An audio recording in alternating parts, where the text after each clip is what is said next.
Kem Sokha gets ready to defend himself in court. The leader of the now-dissolved main opposition party is charged with treason and could be jailed for up to 30 years if found guilty. I know clearly that I am innocent, so I have to go to court to challenge the charges and demand they drop the case. Sokha was arrested in 2017.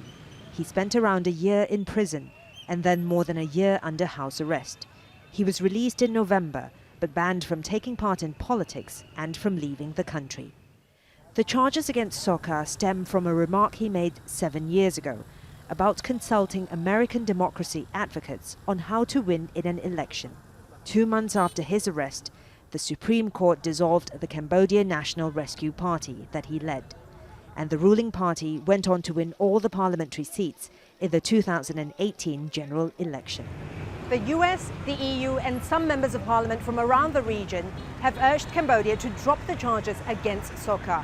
The EU is also reviewing whether to continue extending preferential trade treatment to Cambodia. A lawyer for the government denies allegations that the charges against Sokha are politically motivated.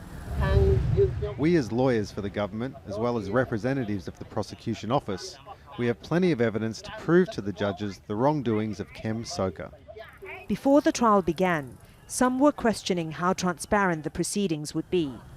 Foreign embassy representatives and politicians are allowed into the courtroom, but the media, civil society groups and the public have been shut out.